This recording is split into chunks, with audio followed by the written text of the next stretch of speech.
This is the journey to One Africa. Those who know me for a long time have been, taking accountability and responsibility for things that are happening in Africa, believing that, why this and this is happening in Africa, it's because of us, right? I've been saying that, and, there's a time that we have been, talking about, the colonialism, and we've been talking about all this stuff. But I think my perspective right now has truly changed. And I'll say this, that the source of problem and issues in Africa and these killings that we see are happening. I just say that in Mali, 45 and 15 soldiers, 45 civilians and 15 soldiers have been killed. In Sudan, 32 civilians have been killed. We had 48 people from Congo were killed. We had a couple of people were killed as well. Soldiers were killed in Burkina Faso and everywhere. And the source and the reason of all these things that are happening in Africa or have been happening in Africa, I came to a conclusion. And I have one answer. I've been thinking about this. We've been talking about this for a long time, but I came to one conclusion. And my conclusion is this: the reason that all these things are happening in Africa, it is because of leadership. Leadership is it's a big issue in Africa. And you just take a moment to think about everything that is happening in Africa, every challenges, everything, like everything that is happening in Africa. There's one reason why these things are happening, and that is leadership. Because of bad governance in Africa, it leads to what we see happening. So take an example of Congo and what I was talking about the other time. What happened in Congo and those people were killed is because of leadership. Leadership cannot extend. Leadership cannot, kick these guys out, UN peace breakers, and therefore our people are being killed all the time. When you go to Gabon and what is happening there, again, it's because of bad leadership. When you go to all these countries that have been taken by the coups, you can talk about Mali, you can talk about Burkina Faso, you can talk about Niger, you can talk about Gabon. It all because of leadership. Because of bad leadership, then the military decides to take over the government. Whatever, if you see, if there's a civil wars, if there's conflicts within our countries, if there's a tension between one country and another country, it always come back to leadership. And the other day I tweeted something, and I said, and I say this thing is very deep, and I've come to realize that because I'm reading a book these days called Africa, Magufuli and Change. That's the book I'm reading today. This time. And there's one quote. The writer of this book, he says something very interesting, and I just want to lay that down before we jump, because it's very important for us to understand what is happening. Before we pray, and we begin to pray as well, to raise our prayer before God. All right, it's very important to know that. So I've been reading this book, Africa. Let me show you. I have it here. It's a heavy book. It's a big book, but it's really nice book. All right, this one, Africa, Magufuli and Change. All right, it just came up recently, but it's really nice book. It's really nice book. So if you have a chance, please go and buy. It's you're gonna love it. Africa, Magufuli and Change. And one quote I got from this book, it says is that in Africa, to speak the truth, nothing has changed after the independence except the skin color of the exploiters. In Africa, nothing has changed after colonialism except the color of the exploiters. And when you think about it, you realize that this is the place, this is the continent where when things are going wrong and we talk about it, we're not allowed to talk about it. If you want your life to cut short, then talk about things that are happening in your country or in Africa. Then stand against the politicians, stand against the leaders, and stand against that. And it's not about, it's not about this is opposition party, no, but we're just Africans. I don't have any political party, but when you want to get into trouble in Africa, speak against the leadership in Africa. So we see the same pattern, what happened back in the days during colonialism, that if you want to be killed, if you want to end your life, then speak against the colonizers. Speak against them, then they'll just shut you up. So the same mentality, the same system that colonizers used to control us, to rule Africa, is the same system that is used today with our system, with our leaders and with the governments in our countries. So we are still colonized in Africa, but the difference is those people who are colonizing us today, they're our own people. Because think about this. What does colonialism do to Africa? Is that you cannot express yourself, you cannot talk about anything, you cannot criticize anything. Everything you have to say yes, yes, yes, yes, yes. You have to clap every time when the leader is speaking, even if they're speaking nonsense. You have to clap for them. You have to praise them. You cannot say anything against what they say. And the same thing that were happening back in the days, that's the same thing that we're adapting today, like the same system. So the problem of Africa, and the reason why we see killings, all of these killings happening all the time, it is because of the system. And this system that has been holding for so long time with the leader. So the problem is leadership in Africa. If Africans and Africa, we start to address the leadership issue, if we start to deal with the leadership issues in Africa, if we start preparing the next leaders of our countries and this continent, I think in a couple of years from now, Africa will be different if we deal with the leadership issues. Because in Africa, in our culture, we are to say yes, we are to obey, we are to follow, we are to do all those kind of stuff. So in the case of Africa, even when the leaders is wrong, we want to follow them, we want to obey them, we want to follow what they say, we want to do what they say. And that's what is happening in Africa. But imagine if the leader is right.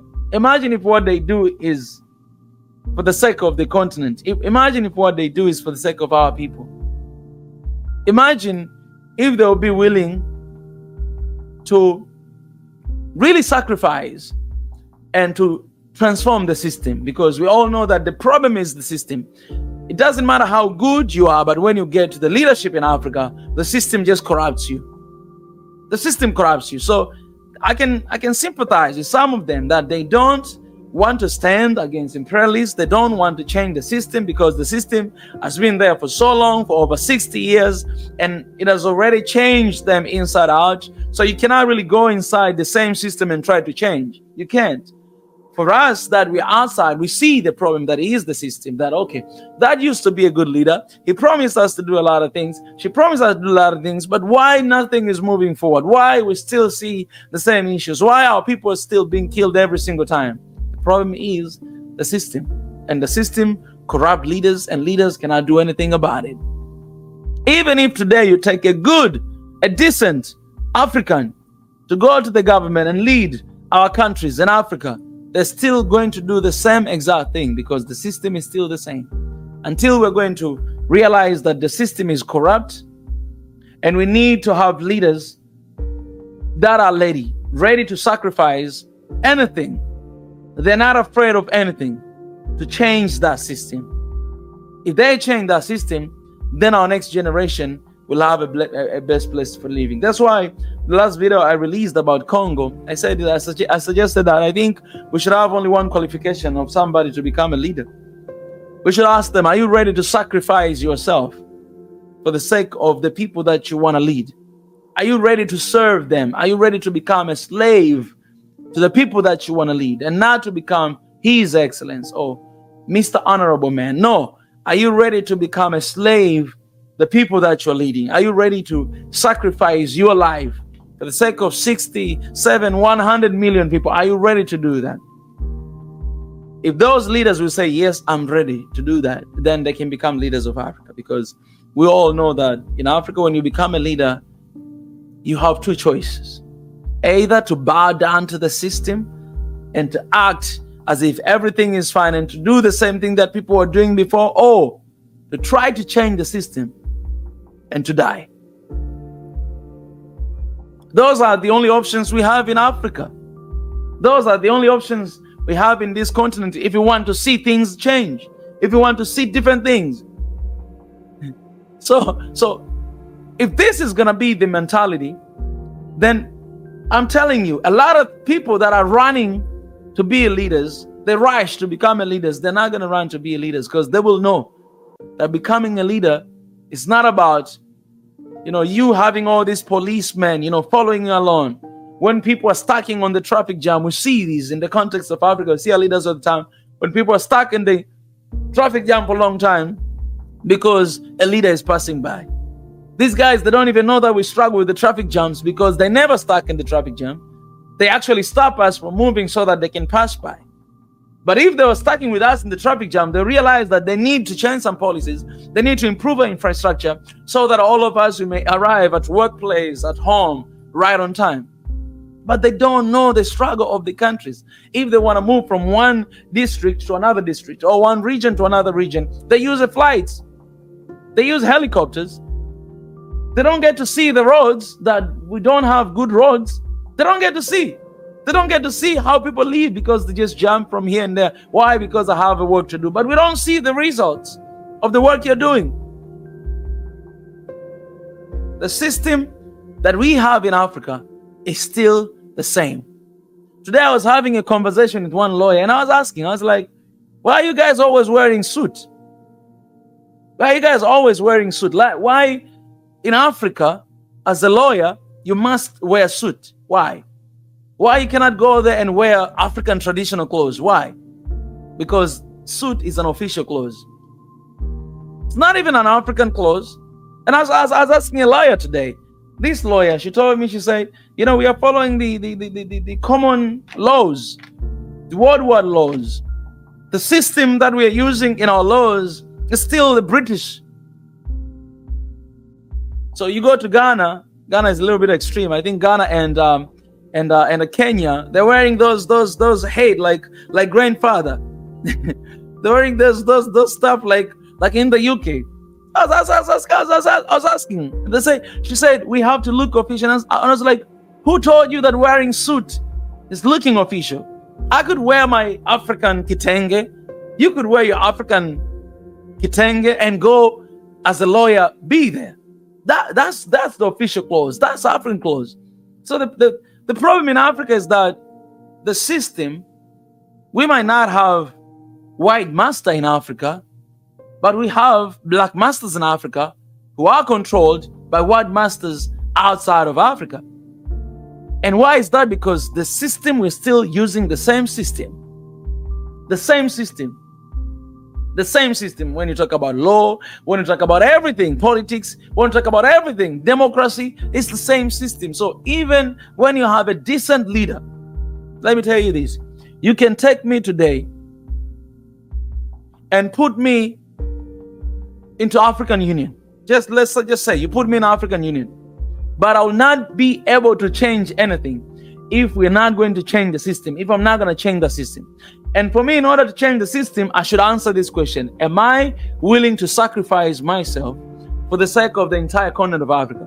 If the answer is yes, then I'm going to change the system and I'm not going to leave. If the answer is no, then I'm going to embrace the same system and I'm going to keep doing the same thing that has been done by African Union for all those years. That is the issue that we have in Africa, system leadership. So that's why I say at the beginning that the issue we have in Africa, the reason why we see all these killings, we see everything happen in Africa is one, leadership.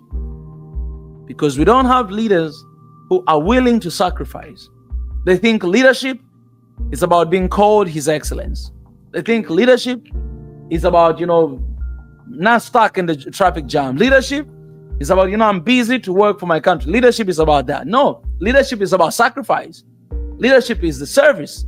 Leadership is about being a slave. And so I made a decision that one thing that I'm going to talk about now, tomorrow, the next day after that, leadership. I'll talk about leadership all the time because that is the main issue of Africa.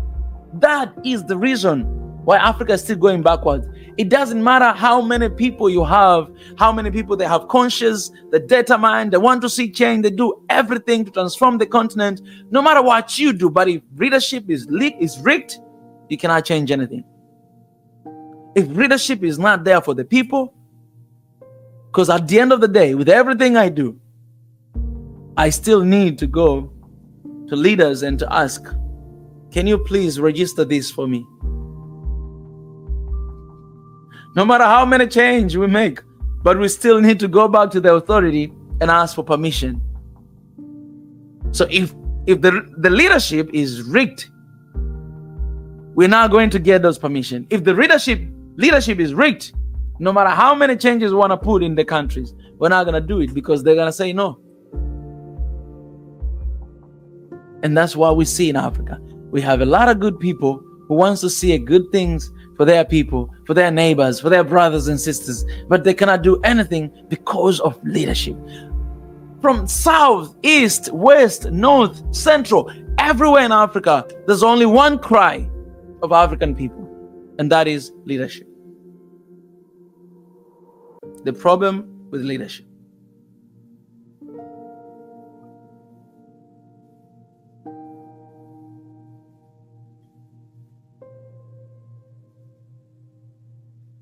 You know, I forgot that I was supposed to go live here on TikTok as well, so I'll just go right now. So that is the issue that we have. You guys, if you think we have something else, let me know in the comment section. But that is the only issue that I see in Africa. If leadership will have people in the office, actually most of them, they're not even qualified. Most of leaders that we have in Africa, they're not qualified to be leaders, to lead Africa. And for me, it's just that one thing. Are you willing? Are you ready to sacrifice yourself?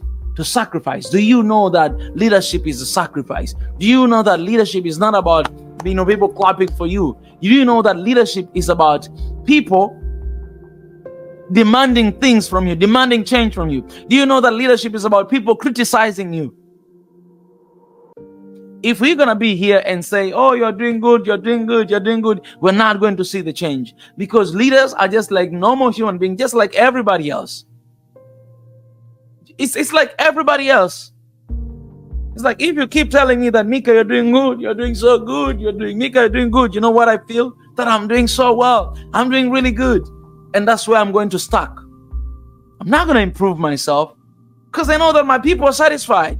Because I know that you guys, you see what I do. Because I know that, oh, these guys are satisfied. They think I do so well. I do so good. So I'm not going to do anything. I'm not going to do any effort. I'm just going to keep doing what I do. But if you guys keep telling me that, oh, Mika, man, you mess things up, man. You ain't doing good. Come on, man. You got to change this, man. Come on, and that. And then at the end of the day, I sit down and evaluate myself, look at myself deep inside my heart. Am I doing this right? But in the context of Africa, people like me, we are the enemies of the government. We are the enemies of the country. We are traitors because we speak the truth. We speak things the way it is. So leadership, unless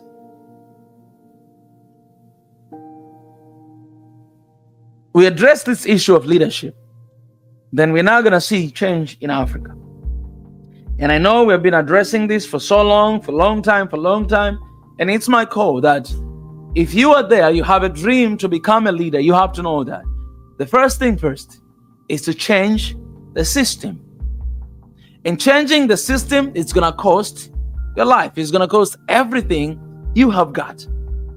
We have the evidence, living examples of leaders in Africa who wanted to change the system, who tried to change the system in Africa, and they were killed.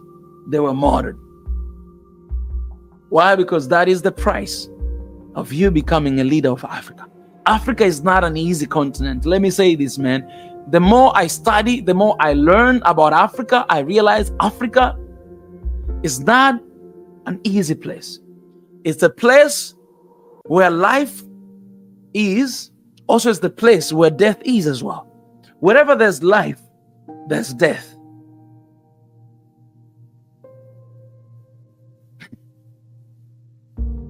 Becoming a leader in Africa,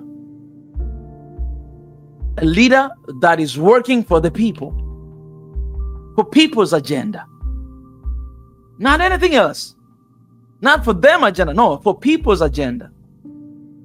You already declare war, and the system is not going to embrace you. System is going to vomit you. System is going to, it's going to crucify you. So becoming a leader in Africa, it's like, it's not about leading people. It's merely leading people. It's not about that. But it's about changing the system. So let me say this. Let me say this again. All right, hear me out.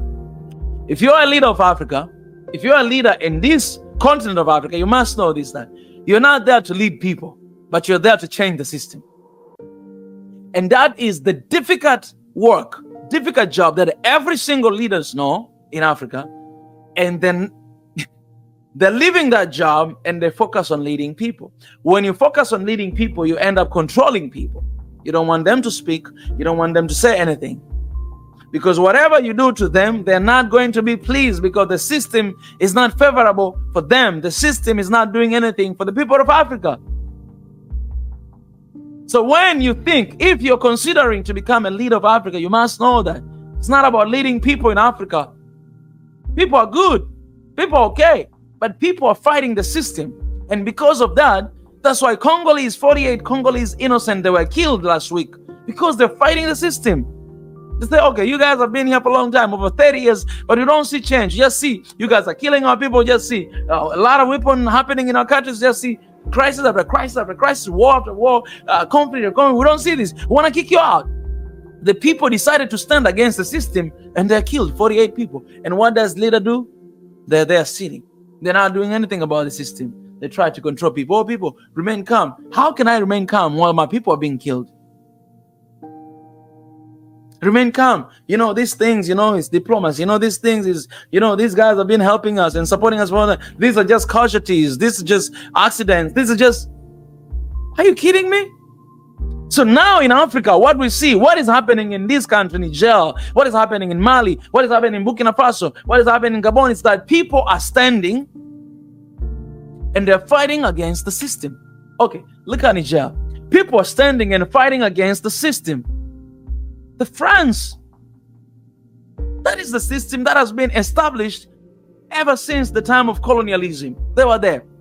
They never left Africa. They never left West Africa. They've been there for all that time. So now people have stood up and say, we want to fight against this system.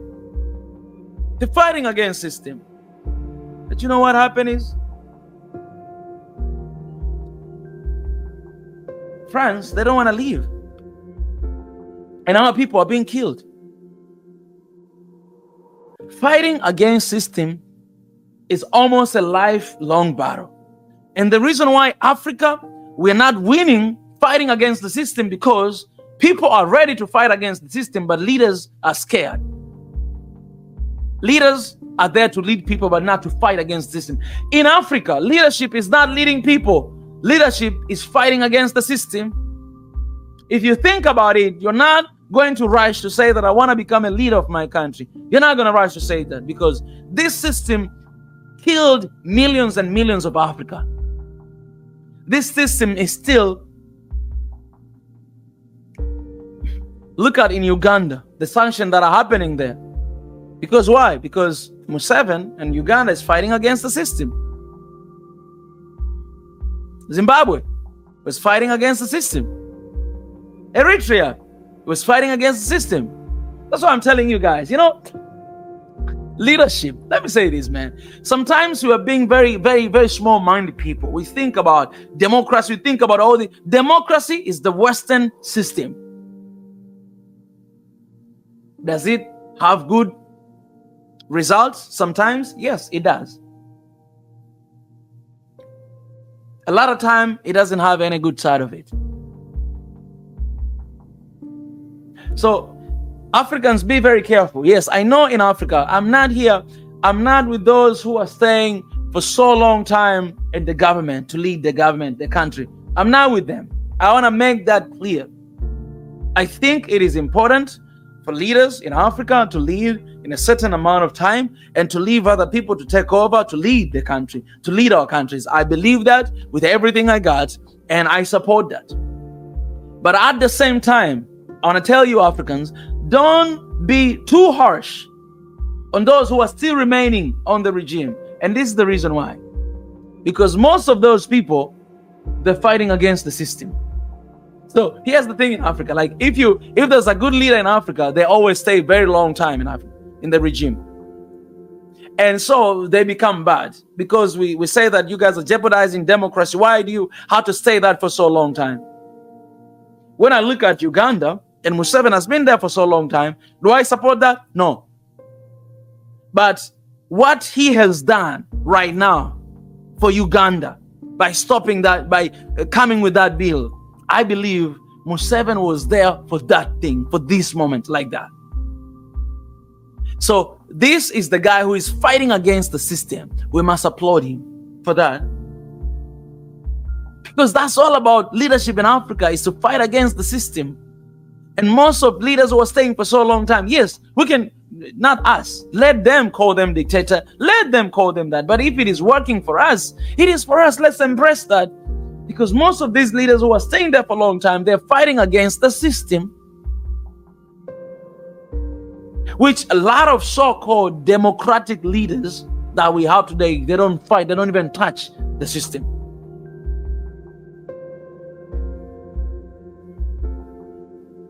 The system. The other day we came here and we were talking about one of my brother, Niger, he was saying about, he used this word, I forgot what he used. He used something. I'll just name right now, I'll just say the giant. All right. He used something. He said the warfare. I think he used the word warfare. Like Africa, we have this warfare, and I was talking about, I forgot the exact word, but there's one word we use. Today I'm going to use the system. That is what the leadership of Africa is supposed to fight against. If you fight against the system, which has been there for so long, for over 60 years, so it's not going to be easy, but it's going to take the energy of the entire people of the country, entire government, entire leaders to stand against the system, and all Africans together as one Africa to fight against the system. If we do that, then Africa will change. The future is Africa is secured. Then we're establishing the new system that is working for Africa, that is going to work for Africa. So then whatever leadership that comes, if we have the right system, even if you're a bad leader, the system will vomit you. Right now, the system, even if you're a good leader, the system cannot embrace you. It's going to vomit you. And that's what is happening in Africa. How many good leaders, with so-called good leaders, we have? So let me tell you this. The leader of your country that you blame, that you criticize, the problem is the system. And the problem is he is not willing to sacrifice himself for his own people. So he's embracing the system and just remain with the system.